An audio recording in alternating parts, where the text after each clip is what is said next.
I'm Chief Meteorologist Mark Weinberg. He's Rick DeLuca. You remember last night he made an appearance in the video. What we were thinking about doing something a little bit fun tonight. I was going to start off with the two shot and have nobody in the video and just kind of pretend and just start talking, and then go to a shot just of me and then have Rick sit down and just not say anything and see if anybody noticed it. But Just be silent. I could just mime the weather. yeah. So just a reminder, guys, number one, if you're joining us here on the Facebook page is, I've got 234 on my page right now. So what I'm going to ask you to do, if you're on Rick's Facebook page, mine, or on the WDRB News page, please share the video. So the purpose of this is, I know a lot of people are curious about our topic. We're going to be discussing thunderstorms tonight. So with 272 on my Facebook page, if you share it, and let's just say you have 100 followers, 27,000 people are going to be alerted, and they may very well be interested in thunderstorm potential tonight, heavy rain. They may not, but at least you give them the opportunity. And what that does for me is that helps me to get the reach out so we can reach as many people as possible with the video. So if you can on my page, share it on Rick's page, or if you're on the WDRB News page. We welcome in those that are watching on our X feed as well and on our YouTube feed. And the topic of the night tonight, Mr. DeLuca, I think, we were sitting here and we were like, should we do a video, not do a video? And kind of comes back to the same thing. There's thunderstorms. People are hearing the rumbles of thunder and probably curious. Right. What's happening? What's coming? When will this all come to an end? Because it's really tough. We kind of had this gloomy pattern, but there's not a lot of doom with the gloom, which is kind of on the positive side. But I just want to mention, Mark, we got a lot of people, Dawn, Alyssa, already saying share the video. So thank you so much to both of you. And, everyone come join the conversation because we have a lot to talk about, including could we see strong storms tonight? Yeah. And obviously, how much rain are we looking at? Who could see the most? You've got a good drink of water so far. You did an interesting thing today. Yeah, so you went through the MSD sites, counted every single one, and what'd you figure out? So it was, if you're in the metro area here, some people said, Mark, you said 1 to 3 inches of rain, and this one has come up short. And I just thought, you know what, let's look at the numbers. Yeah. So MSD has 46 official gauges in the metro area. And of the 46 gauges, 43 had 0.8 of an inch or more, peaking in southwest Louisville at 2.35 inches. I think sometimes what happens is it rains and you're sleeping, and maybe you just don't realize how much it's rained. But, we say the same thing when we talk about snow. This is one of those things I talk about all the time. If you know me, it kind of can make it maybe irk me a little, but it is a range. When we put out numbers here, rainfall goes for the same thing. Just understand, we're not trying to pinpoint a top number. We're trying to tell you about how much to expect. If you see a 1 to 3 and you're like, I'm getting 3 inches of rain, what I'm going to tell you is you probably are not hearing the message we're trying to share. Right. And it's also, like you said, really hard to see exactly how much rain you had unless you have a gauge. I mean, so much of that coming down at night, it's not like you're driving through it during the commute or anything. Yes, if it's snow, it's different. You walk outside, you're like, I want to see that range of 1 to 3 inches of snow. But I mean, even as a meteorologist, I have a tough time telling how much it actually rains. So, and even then, I mean, if you love snow, when we put out the range, we have emotions too on this stuff. I mean, for Jude, who's a snow lover, let's say Jude makes a 4 to 8 total forecast. I can tell you all he wants is the 8. Well, yeah, he wants the high end of the forecast for sure. And so we get it, but we just tell you this so you can have realistic expectations. 522 people on my page. One last request again, please share the video. Let your friends and family know we're discussing overnight thunderstorms. I'm sure a lot of people hearing the thunder and lightning right now in Metro Louisville, wondering what's going on. When you share it, you're going to let people know. So the format if you're new here. Number one, always like our pages. That way you get an alert when we go live. What we tend to do in these videos is we try to do an analysis. And it's a more in-depth analysis than we can do on TV many times. So we'll go through the analysis, which will last about 15, 20 minutes. And then depending how quickly we move along, we'll come in for question and answer at the end. So we have people on here on Facebook. Deborah's joining us from YouTube. We have people on X, and we have people that are joining us on, again, all of our Facebook pages. So the Q&A portion will come at the end. And let's start our discussion right now. So one of the things when we talk about severe weather, Rick, you have a love for cooking, and you can kind of understand the ingredient list here. When we like to show you this list, it's not just something we like to show you. We like to show you because it makes sense. If these 3 ingredients are present in abundance, we get nervous. Right. It's like a recipe. If you can get every single one, then you're good. But And you nail it. If you nail it perfectly, yeah, it's incredible. and that's the thing. Sometimes you get one, sometimes you get none. Sometimes, like you said, in worst case scenario, you get all three of these. But the most important thing I want to start with at the bottom is the forcing, because if we don't have something to force thunderstorms, then there are no thunderstorms. And in order to start, that's really the thing. So you're probably going to shake your head at this one, but I like to use the BLT analogy. Fair. Bacon, lettuce, tomato. So the L, that's your lift. That's your lettuce. Okay. All And right? that's the forcing. Severe thunderstorms. You need thunderstorms to have severe thunderstorms. And we have a low pressure and a cold front combo coming check. in. We've got the check mark there. We've already got that one. So then we go up to instability. Insta what? So this is the fuel. So think about a car. You have to put fuel in the gas tank. If you don't, it goes nowhere. It doesn't even matter if it's the most powerful car. I use Ford analogies because we're Ford state. If it's the Ford GT500, that thing's supercharged, it rolls. Now, if you put water in the gas tank, it doesn't roll. So we've got to have that instability. Instability is generated by warmth and high dew points. You know, we went out to dinner this evening, Rick and I. A lot of times we go to dinner as a group with our production guys. You definitely could feel the sticky factor out there with those high dew points. The air is a little thicker. You swim a little bit. And there's also, I mean, there's a lot of greenery going on. I mean, it's quick. Yeah. It's crazy how quick things kind of respond to some of that rainfall. But yeah, you can feel that humidity. And the humidity with high dew point, or the humidity with warmth, is how we get instability. It's not just the high dew points. It's not just the warmth. You have to have both of those. And I say the instability for the BLT is the bacon. And the last one we have is the T. Okay. This is, what's the tomato. T? Bacon, lettuce, tomato. But what's the T? The T stands for wind shear? Wind shear. Yeah, wind shear. How does T stand for wind shear? It's you just got to use your imagination a little bit. No? Okay. Tomato. Tomato is close to tornado? Sure. I like that. That's a good analogy. You can't put that one on the spot. So the wind shear is important. This is the engine. You put the fuel in the gas tank, you've got a powerful engine. If you can force it, you've got a problem. So this is how we analyze. Now, obviously we have something to force. Rick mentioned this. This is a check mark. This is no problem whatsoever. I mean, it's obvious. If you've got thunderstorm action like this in our area, we have lift here. So there's no question that we have the lift to generate some of those thunderstorms. Couple zooms here. Rick, Madison, we've got some showers. Yeah. Not a lot of lightning in this area, but in Louisville, I know a lot of people are in here because they're hearing the rumbles of thunder. Yeah, that one's right inside the Waterson, extends along the Waterson. So let's see. Could you get a little tighter on that for me, please? You're talking Seneca. We can really get down to your neighborhood. I mean, that's how a powerful radar is. But if you're looking in areas like, let's see, Cherokee Garden, traveling 64, moving off to the east through Strathmore Village. That includes areas like the Highlands along Trevelyan Way through just the end of Barrett Ave into, let's say, the St. Regis Park area and into Hurstbourne. You're starting to get some of that lighter rain, but the heavier stuff's moving your way. Along with the heavy rain, there is some lightning now showing up, and in the last scan showing some more lightning strikes. Downpours and lightning.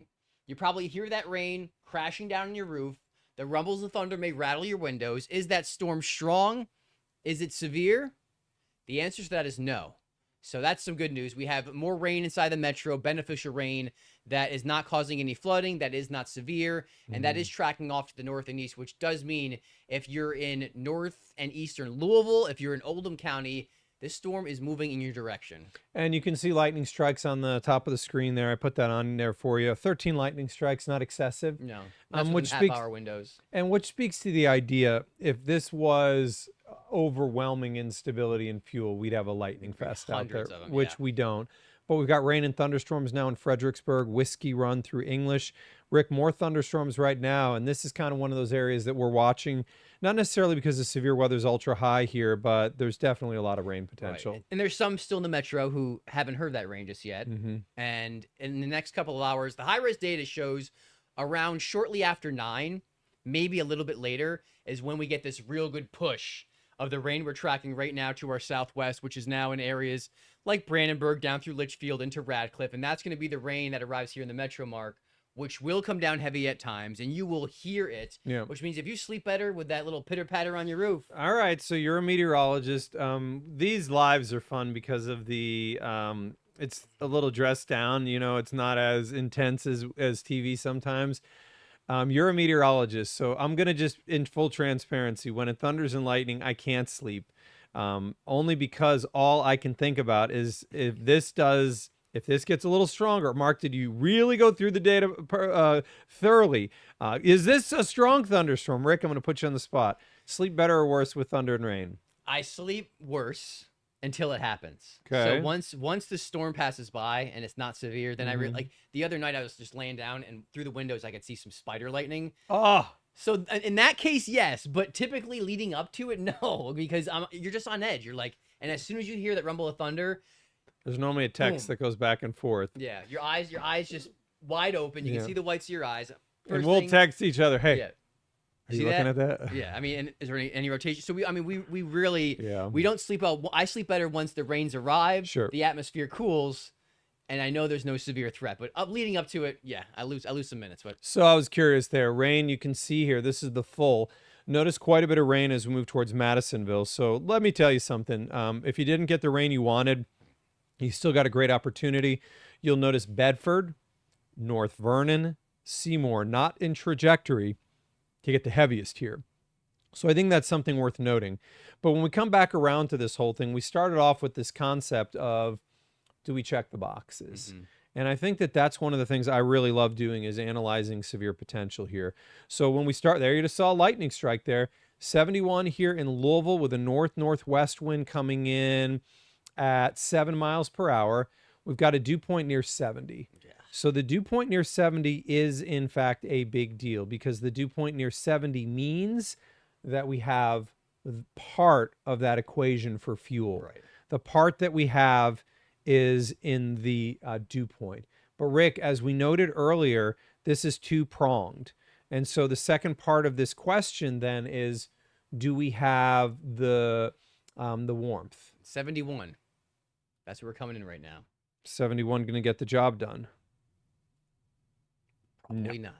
So I'm going to, because again, we're in a live video here and we can do whatever we want. I'm going to move the camera off to the east while we've got Louisville up there, Rick. Just you know because... how during weather, Mark, sorry to interrupt you, but No. You know how usually if we get lightning on the tower cam during the weather, I know. we should buy a lottery ticket. It never happens. Never happens. So we have a much better chance at getting lightning now. Dude, you didn't just do that to us. Did I jinx it?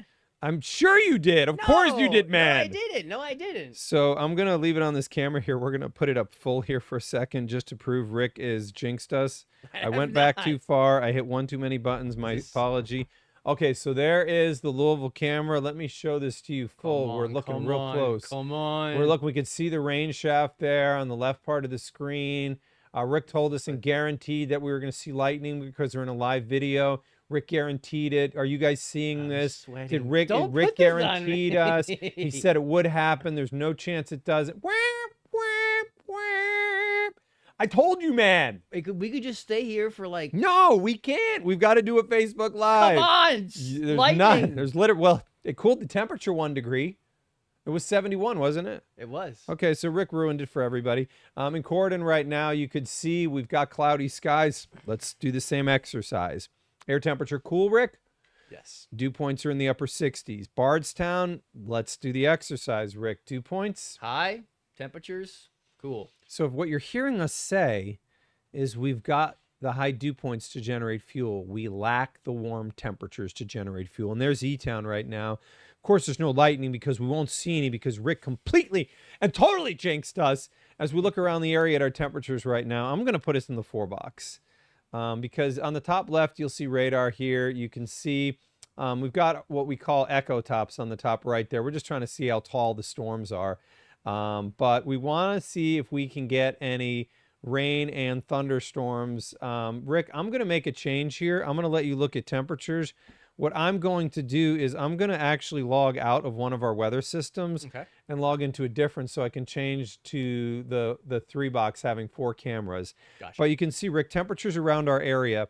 If we were trying to justify fuel with high temperatures and high dew points, we can clearly see that we've got the high temperatures, but we don't have the high dew points. No, I mean, when you look at these, they're pretty uniform. Why are they uniform? We've had this deck of clouds hanging around much of the day. That keeps temperatures about the same between, it's about a 2 degree spread across much of the area, maybe 3 if you factor in Henryville and New Albany, which is pleasant. It's cooler. Right. You know, typically we like to see temperatures well into the 80s. But from a fuel standpoint, this is not going to get the job done. No, absolutely not. Like, yes, you feel the high dew points, but no, we don't have the warmth. So the instability category, we can't really check that box. Exactly. And that's part of the problem. We talked about how delicate of a recipe this is. And if you miss one ingredient, it's not going to taste good. And all of the higher temperatures, the higher warmth is well to the south. You can see Atlanta's 87 and Dallas is 82. Look, we've got high dew points in the area. And just since we have you here, I do want to mention one thing. You'll notice those dew points are quite a bit lower as we go towards Chicago and Des Moines. And here's the thing. This is kind of one of those double-edged swords, the good, the bad. So the good is the dew points are going to drop, but that bad is that's going to take the temperature or the chance of rain away. So really what this comes down to, Rick, is it's going to get way more comfortable later this week. But if you don't get the rain you want tonight, and maybe you haven't already, then we do have some problems here. In terms of wind energy, Rick, that's the low. So the low right now is sitting just to our west and about to move across our area. And that one's interesting because we kind of talked about this a little bit. The wind energy is decent in the mid-levels. Decent. And it meets our criteria for severe weather, for organized severe. But in the lower levels, and this is something that really matters when it comes to weather, is not really there. So I'm going to show you the fuel values, and I'll give you an example of what this means. So in the fuel values here, we have about 1,000 units of instability right now out there. And you probably have watched us and heard us say about 700 gets the job done here. Yeah. So it's not that we have zero instability. Obviously, there's lightning. That's required. But it's not over the top, and it's certainly not enough to make up for deficiencies in other fields. No. And you'll hear us use the term CAPE, and that is an acronym, stands for Convective Available Potential Energy. So if you hear us say CAPE when we show you instability, then now you know what we're referring to. Shows a couple hundred, 800 in Campbellsville, around 1,100 in Elizabethtown. But watch how quickly the CAPE comes down. When you lose heating in the day, the atmosphere cools and that stabilizes. And you can see that we're not looking at much more than a couple hundred CAPE left over by first thing tomorrow morning, which would go from thunderstorm potential with lightning downpours to maybe just some showers, maybe a couple rumbles of thunder leaving the house first thing tomorrow. But a bulk of this rain, by far and large, will fall tonight. There is no doubt about that. And let me put that 4-box back on there for you. Again, the beauty of having weather systems in-house is this is the beauty of what we're able to do, is we're able to show you a bunch of different cameras around our area. You can see we've got E-Town, Seymour, New Albany, and Bardstown in there. And we'll just keep kind of an eye on these things. We don't have a whole lot of lightning right now, but it's something we'll continue to keep an eye on. And we'll show you that periodically as we go through this. So from the fuel, let's recap. Fuel's adequate to support severe, and we do have forcing. Wind energy in the mid-levels is meets criteria, but this is the wind a mile above the ground. And Rick, puny, pathetic, non-existent, what is that? All come to mind.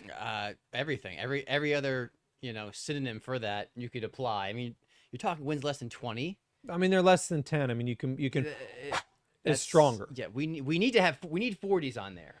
We need 40 in that that's 0 to 6. So it's called the 0 to 6 kilometer. Yeah. But as you noted, in this height, it's so critical to generating severe. It is. And we're not seeing the wind energy we need. I mean, simply put, the wind energy is not there. You can notice a little bit better along and south of the Western Kentucky Bluegrass Parkway.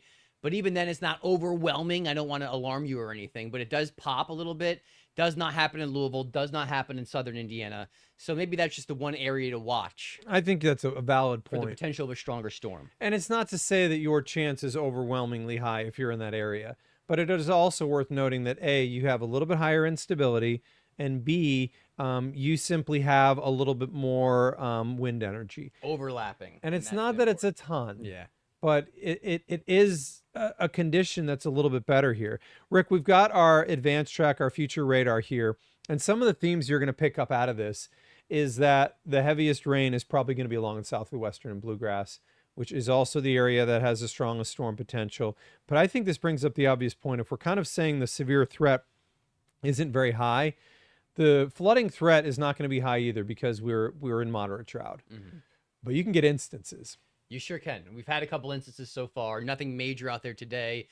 Tonight, you have to watch out. Now, if you live along in south, the Western Kentucky Bluegrass Parkway, I'm going to keep my eye on you a little bit closer, and simply because, like we just alluded to, that's where those storms will be hitting. They'll be the strongest, which when it rains, it pours. When you have an environment like we have with such high dew points close to 70, it's not the 80s that we saw earlier in the summer. You know, you can't really generate those high dew points this time of year. We're now officially in fall, but they can jump, and 70 is pretty significant, which does mean heavy rainfall, and it's coming down at night, which is the most dangerous thing. Is you can't even tell how deep water is during the day.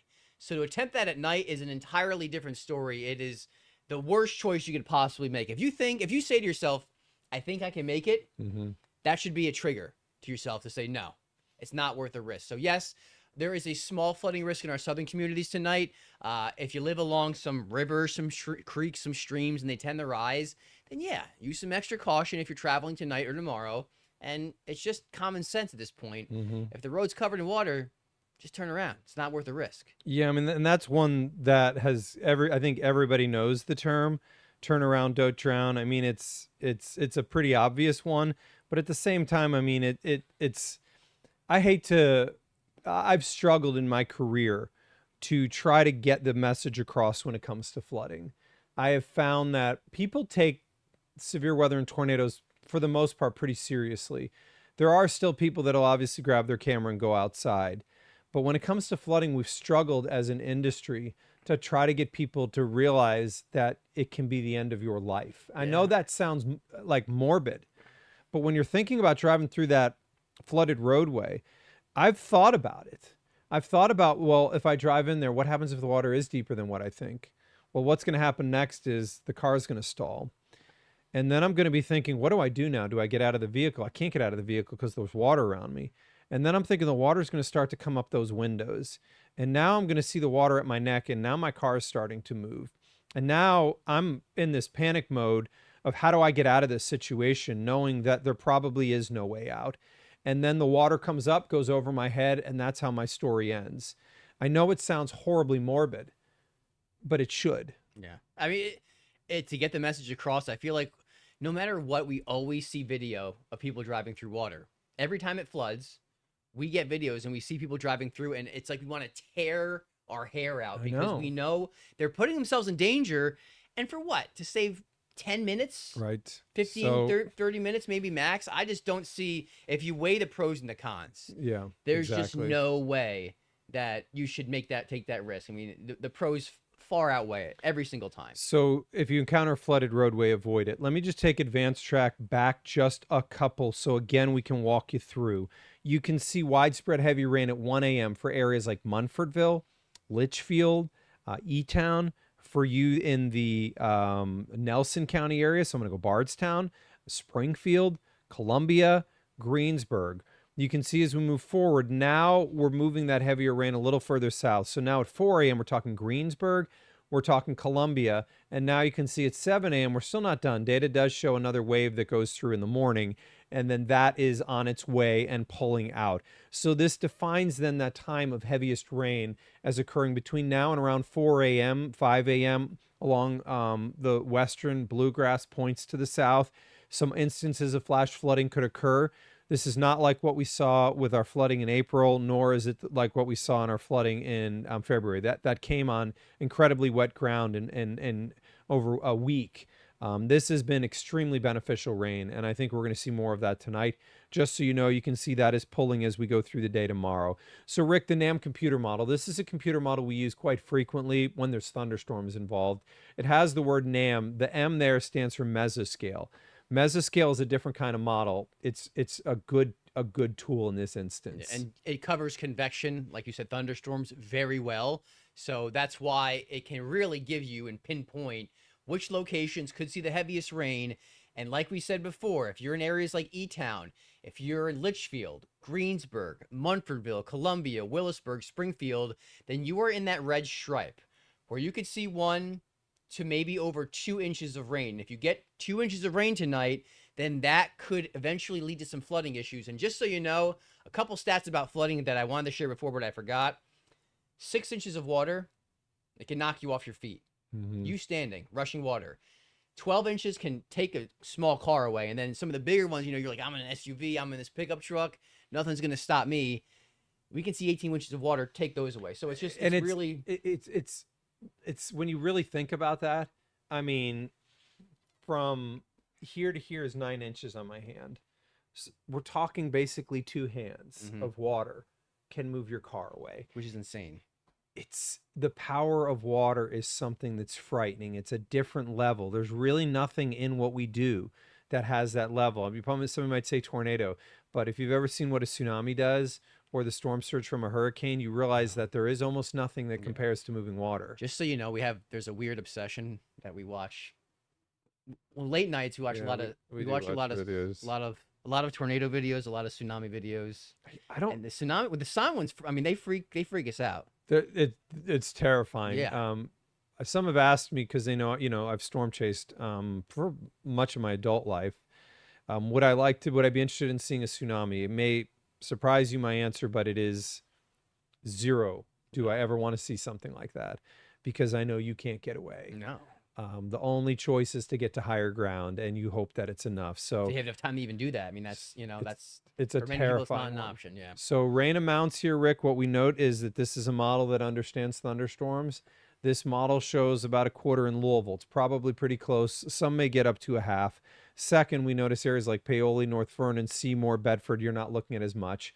Lastly, we can see heavier rain showing up from Elizabethtown through Campbellsville, where maybe an additional 1, 2, and maybe even some isolated 3s could occur. Certainly. And we'll look here at some of what we call the synoptic models, and they're not going to do as well with the thunderstorm component, but at least the concept is very similar. And showing southern Indiana, you're not going to get as much tonight. But if you're near the parkways and south, you're going to get the most. And I think that's a valid piece of data from what we're seeing here. So let's bring this full circle, and then we'll go into some questions here. I want to see if we actually have any lightning left over. So I'm going to go back real quickly to I'm not gonna radar. say anything this time. Because Rick ruined it so nobody could see any lightning earlier. But I'm going to go back and just look because I'm curious out of Louisville. If we've got any more lightning, we've actually got a little bit. That storm has actually kind of lost a lot of its lightning. So we're probably not going to get a lot of action on that one. So just so we go back through this, I want to make some of these points very, very clear. So number one, there is some fuel tonight. It's going to thunder and lightning. That's a given. We have forcing. We're going to generate storms. We've got an 80% for Louisville. Number 3, are we going to see any organized severe weather tonight? The wind energy is a little bit better as we go into our far southern counties. I'm going to give you towns: Munfordville, Campbellsville, Greensburg, Springfield. And these areas would have the best chance of severe. Now, if we see severe, what kind would it be? Damaging winds.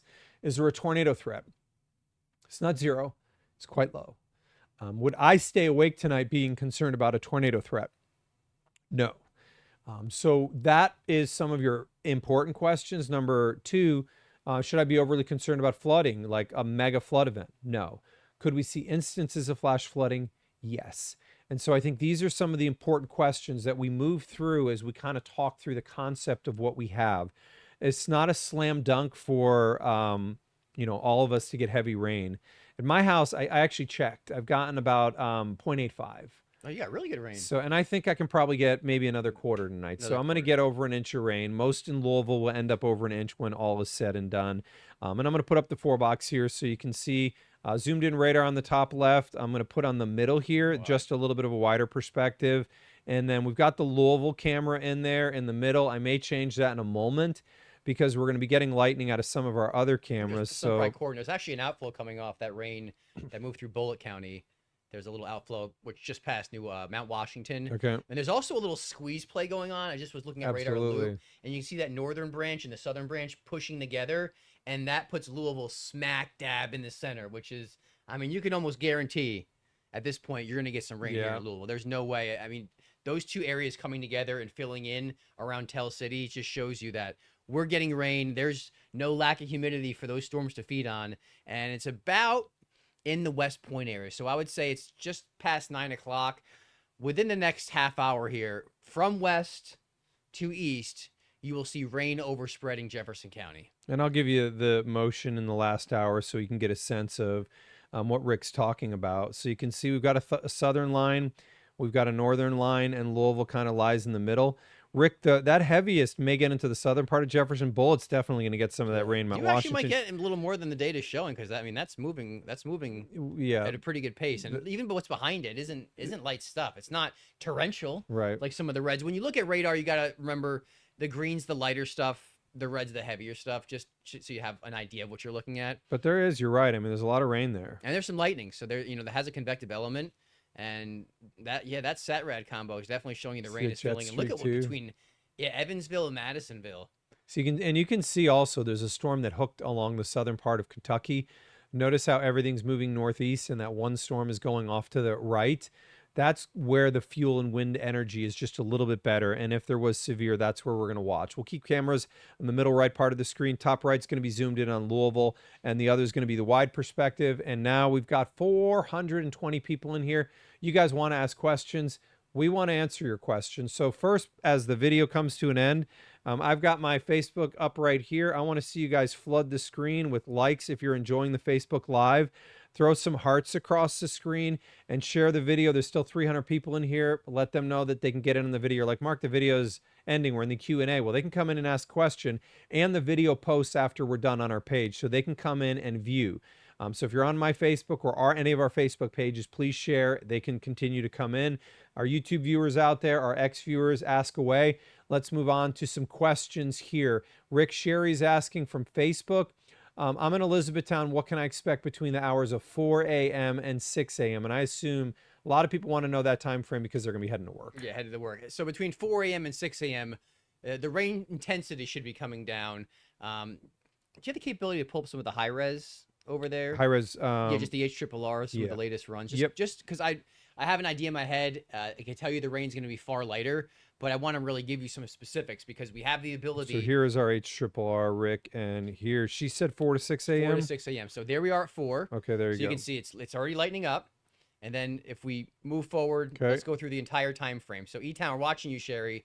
Notice you get a couple of showers, a lot of clouds, but the heaviest rain will be east of you. So what I would say, the ground's going to be very soggy. There's going to be some ponding out there. It's going to be, kind of murky and definitely still sticky, but the heaviest rain's gone, which means driving, just take it slow and you're going to be just fine. So next question here. Michael is asking, would I be in the clear after 7 a.m.? Michael, I'm going to tell you that I think the heaviest rain will probably be done by that point. But I think that we could still see some pockets and showers.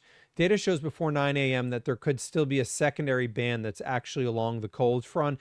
A lot of this scenario is overperformed, partially because the dew points are very, very high right now. And we've seen this all summer where the data is not necessarily beautiful in terms of how much the thunderstorms have blossomed. But I think that we still have the possibility of some rain at 7 a.m. I just think that we're probably beyond the heaviest here. Connor is one of ours that's always in on a lot of our videos. Connor's asking the question. Rick DeLuca, I'll give this one to you. All right. Any chance that this rain allows the trees to get vivid with color this fall? Rick, I'm going to let you talk to camera because you have spent a crazy amount of time on this particular one. Maybe too much. So I created some augmented reality graphics. In terms of answering your question, can this revive some of the fall colors? I hope so. It's kind of an inexact science because now that we've had drought, a lot of the leaves are actually stressed and damaged and have fallen prematurely. But you're asking is what's left? Can this rainfall get sucked up? So I would say it could definitely brighten up some of the colors, but overall, I don't think the drought really did us a favor when it came to fall foliage this year. Some of the trees that still have all their leaves, they look healthy and green, then yes, you'll see some colors. And right now it's all chlorophyll, and that's why you're seeing green. But once we start to see these cooler nights, the trees will stop creating chlorophyll, which is the energy source, and then you get other colors coming out. One being, let's see, anthocyanin. Oh my gosh, you got which is more of the yellowish colors. Dude, are you using big words just to show off? No, they're just they're seared into my head. And then carotene, if you like the bronze color. Isn't that the stuff that's good for your teeth? No, that's carotene. What is he talking about? Better brush your teeth tonight. And then the last one, those are the two colors, the yellows and the oranges. Is xanthophyll's the yellow, sorry. Anthocyanin is the red color, which does not exist. That one's actually created inside some of the trees. Once Dude, we get... this is so much information. All right, so the leaves are probably gonna have some color. I'll stop talking and saying crazy words that I just can't get out of my head. You spent a lot of time on studying this stuff. So to be transparent, I don't know anything that he just said. I don't. I thought beta carotene was like some like a vitamin. A vitamin, you know. It's different. It's But when there is a degree of science to what creates fall foliage. It's more chemistry too. It's like, you know, talk about xanthophyll, carotene, and then anthocyanin. Those are all different, you know, different words that are very complicated, have too many syllables for me to even spell. I can't spell maybe carotene right, but there's no way I could spell this right the first time. Okay, so meteorologist Bryce DeLuca is saying my lawn is green. So I'm not sure this meteorologist Bryce DeLuca guy is, but we appreciate you joining us here tonight. Bryce, aren't you supposed to be at home relaxing? What's wrong with you, man? David is saying Grayson County. Rick, Grayson County being on the near the Western and Bluegrass is an area we're interested in. By the way, I want to tell you, Rick, that Hyper King on YouTube likes your science stuff. Cool. But Rick, Litchfield being near and south of the parkways probably has heavier rain potential. Right. And if we get a gustier storm, we like that area a little more. That's the area that's a little more favorable. There's really no doubt about that. It's where we have some of the instability, some of the wind energy coupled, which they overlap. And that's an important thing, because sometimes you get wind energy at a certain point in the day. Sometimes you get instability, which tends to be later in the day, but they don't always link up. And that's an important part, is to see those overlapping. So like Mark said, watching for you in Litchfield for a stronger storm. Heavy rainfall is definitely on the table. The stronger storm is more as an if. It's if we can get the right conditions to come together. And a couple more questions here. Let's show you the questions that are being asked. What about Henryville? So Henryville, my thinking for you is you're probably going to be north of the heaviest out of this. I still think you're going to probably catch a quarter. I think your best may be able to catch up to a half an inch, but nonetheless, I do think that we are going to see some rain for you, Nate. So I think that if your lawn's browning out a little bit, I do think that you're going to get some more help on this one. This one coming in from Quentin. Rick Quinton's asking about Bardstown, the near and south of the parkways and area. Obviously, we're watching a little bit more closely because there's a little bit more heavy rain potential, but heavy rain potential. Heavy rain. We're not talking about outbreaks of severe weather. And here's the thing. This is an important thing just to emphasize. We're here to tell you if it's going to be bad or if it's not going to be bad. And I know those are very loose terms, because your definition of bad and my perception of that, it's a tough one, isn't it? They're very different. And I know people, that's how people like to talk though, nasty though. It's like, is it going to be bad tonight? I mean, I get the same thing from my wife. She's like, will it be bad? I was like, well, what's I know. bad? It's impossible. It's like it's a loaded question. Right. So no matter how you answer it. And we're just trying to give you facts. We can tell you whether your stress level should be here or here. Yeah. And we're telling you it should be way down here. If you're in Southern Kentucky, like areas like Litchfield through, let's say, Campbellsville into Glens Fort, Columbia, then just be aware that you could see some stronger storms. But it's nothing that, if I were living down there, I wouldn't stay up all night watching this kind of scenario. And I want to give you guys a quick update here on what we have. This is radar for you. And you can see we've got rain right now. Borden, you're probably starting to see the lightning and thunder. That extends through English. Rick was on point in noting that those storms are going to squeeze southern Jefferson County. If you're looking west out of Bullitt County right now, you're probably seeing a lot of lightning on that storm. That one's in the western part of, let's say, easing into Shepherdsville. E-Town's got rain, but not a lot of lightning. Interestingly enough, Rick, in southern Indiana, we still have quite a few lightning strikes there, somewhat displaced a little bit from the best fuel, but there is clearly some level of the jet that is helping enhance that thunderstorm that exists from near around the Borden area through around English. I'm going to throw up the 4-box here again so you can see the zoom in on Louisville. We'll keep the wider perspective on the left here, and your cameras there so we can try to catch some lightning strikes. This one coming from Crispy. He is joining us from YouTube. He said just heard his first clap of thunder out of the Valley Station area. And Rick, that is an area, what he's hearing is this exact area of rain and thunder. Look at that lightning strike right there. Northern Bullitt. Here's an interesting thing. The lightning strike is displaced from the heaviest rain by about 3 miles. We talk about this. They can go 25 miles. This is the bolt from the blue idea too. To explain the bolt from the blue. Is it different at night? I think it's still bolt from the blue. So Right? we're gonna take a moment here to educate you on an interesting one. So the bolt from the blue is our fear. I work and help a lot of different events. I help at the University of Louisville. Bolt from the blue is this concept of thunder and lightning displaced from the storm. So someone will be, that can't happen, Mark. You're out of your mind, buddy. It's going to lightning underneath the storm where the rain is. That's where the charge is. It's in the thunderstorm. Why would the lightning go 5-6 miles away? Can't answer the exact reasoning other than the charge. It's going to take the path of least resistance. Where a charge is centered, the thunderstorm has the ability to affect charge above it and in the out ahead of it. And so this bolt from the blue is kind of a fear of ours because it can cause lightning. As Rick noted, sometimes it can be 10, 20 miles away from the storm. That's where the 8-mile rule comes from on most events. NCAA rules are 8 miles. Because if the lightning is within 8 miles, you can get a bolt that jumps out of the storm and still can hit you. For sure. It's a crazy, crazy concept out there, but it's real. Christy noting that it is pouring right now in the Radcliffe area.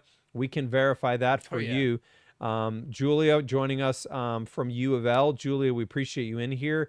Debbie's asking, Rick, I'll throw this one to you. She's saying, is it going to get bad in Valley Station? I'm going to let you deal with that. Bad is a relative term, but let's change from bad into severe. Right. Is it going to be severe? No. But what I really want to tell you, is it going to rain heavy? Absolutely yes. Will your windows rattle a little bit from maybe some of those rumbles of thunder? Sure. But you don't have to worry about strong, gustier winds, knocking tree limbs down, causing power outages. What I would say is maybe in some poor drainage areas, you might see a little bit of flooding. Yeah. But that's worst case scenario. I'm not trying to use any scare tactics. Really, you're just going to get some heavy rain, and you're going to see the flashes of lightning, hear some of that thunder.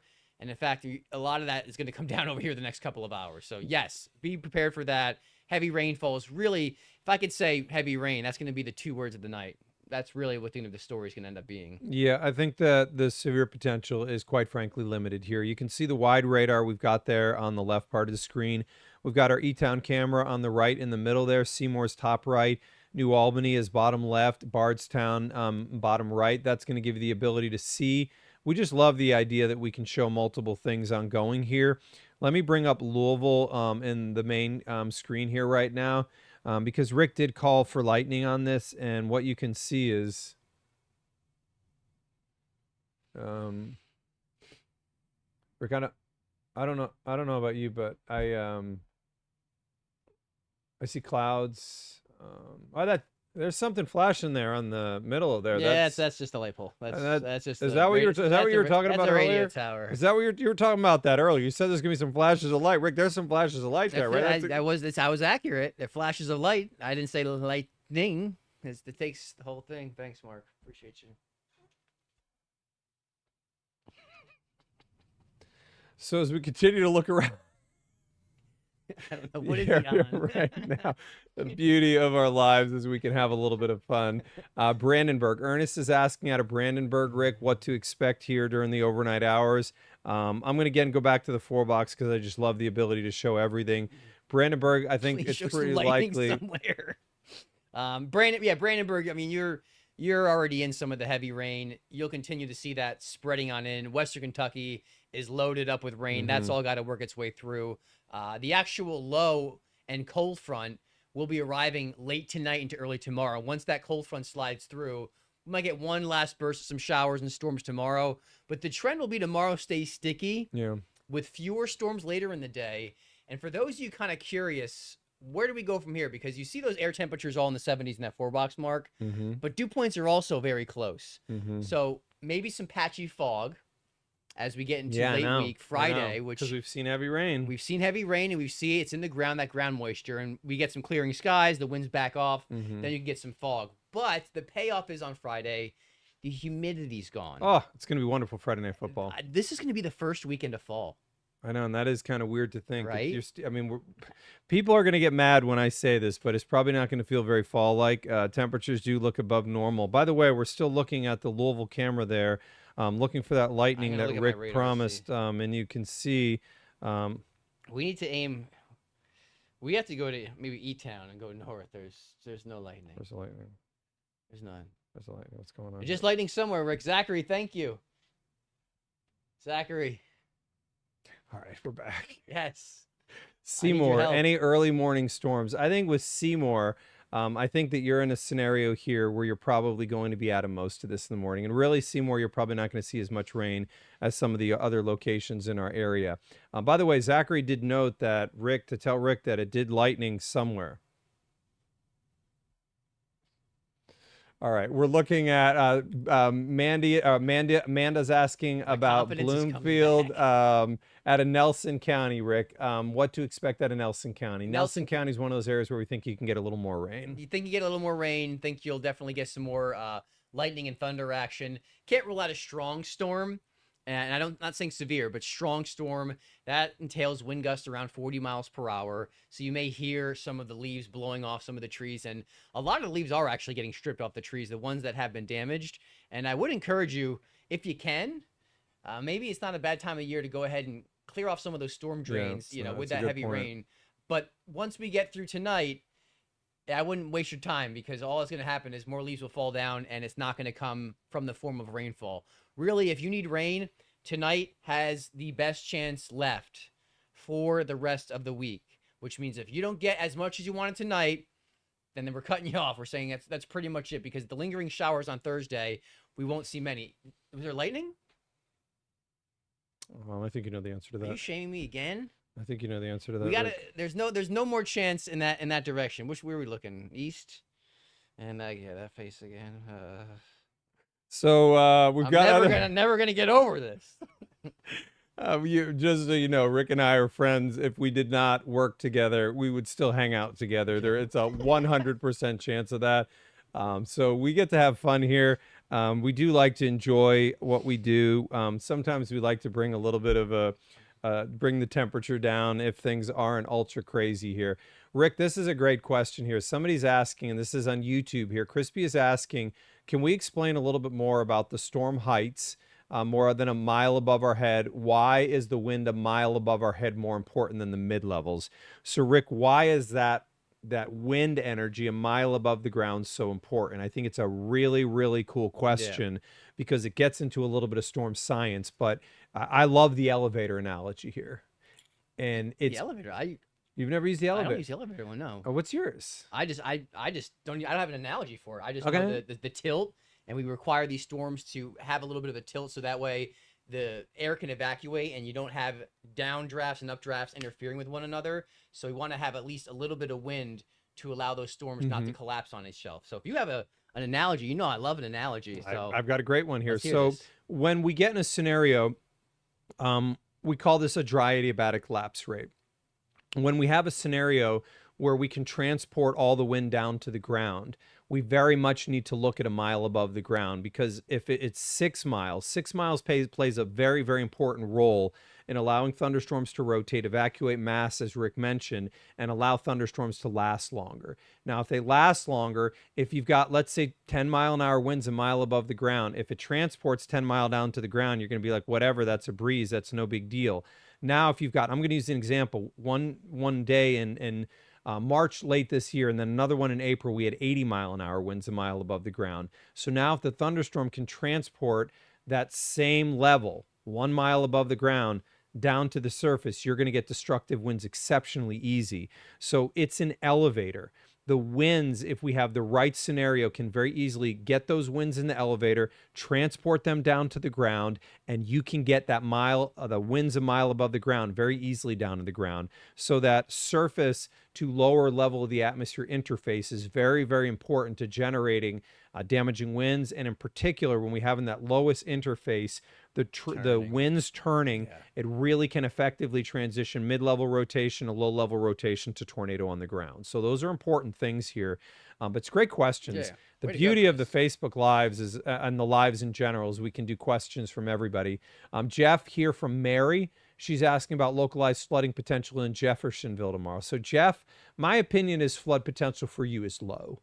I think that if we're to see flood potential, I like that potential a little bit further off to the south. So let's go with 3 more questions here. Just a reminder, we still obviously have to get ready for the news tonight, and we'll obviously have full updates. We still have 258 people in here. If you're on any of our Facebooks, Rick DeLuca on Facebook. If you're on mine, Mark Weinberg, or WDRB News, please remember to share the video. Flood my page with some likes. I got 181 people in here. Let me know if you guys appreciate the video. Comment down below. We always appreciate the comments if you guys enjoy the videos. And this is our new studio. Studio C is our third studio at WDRB. We have full lighting in here. We obviously have the 3 cameras. We have the ability, if you see us looking to the left, it allows us to look to where we have all of your questions. It's on the side of the screen. If you notice me, I've got the mouse. Normally I'll be moving things around. So I can do something like, let's say, Rick and I want to bring your questions onto the screen. Like Patricia asking about Hart County, we can, and I'll throw that question to Rick in a moment. We have the ability to show multiple things at the same time on the air. Our goal with Studio C is that we wanted to bring our professionalism in what we do to the streaming space. We have seen the streaming space in the meteorological community become a really, really, really burning dumpster fire in a sense. And what I mean by that is there are a lot of people out there now that are doing these lives, YouTube and Facebook and all over the place. And you guys have seen them. I'll just use an example. People are going to post hurricane stuff with question marks or say, this is the worst case, or this is horrible. They're going to show a weather model that's 300 hours into the future and say OMG, and it's for a sole purpose. They're wanting to scare you so they can make money off you. And I think that sounds somewhat shocking, but it's exactly what's happening. They're trying to get you to share their content so that they can get more people on their page and they can make money off your fear. If it sounds disgusting, it should. And it bothers us, hence the reason we're here more now. But we wanted to bring the professionalism, the reputation we have for accuracy into this space, and we hope that we can help. We hope that we can help in here. We've got, on our system, we have 6 weather systems that we're able to have access to, and that's why you see me sometimes looking down. That's why you see we can show you these multiples on the air. We wanted to bring something different into the streaming space, and we wanted to bring what we do into the streaming space with a level of accuracy. So that's kind of why we're here right now. Somebody asking in YouTube about the tropics. Rick, that's the beauty also of our stream, is we can talk tropics. So number one, Umberto is very likely to go between Bermuda and the U.S. Umberto does not look like a U.S. storm. No. I think it's forecast to be Cat 2 right now. I think we all think it's going to be stronger than that. What then comes behind that is the ice storm, which is going to be developing somewhere near Puerto Rico. It's a loose system that's weak right now. Umberto's the next name. Umberto's already the one we have. I is the next one in... Idelda, I mean. Yes. Yes, that's what I meant. So that next name, it's going to get a name. If it forms a little further west, we would watch that. The hope here is that the low that's over our area right now would steer.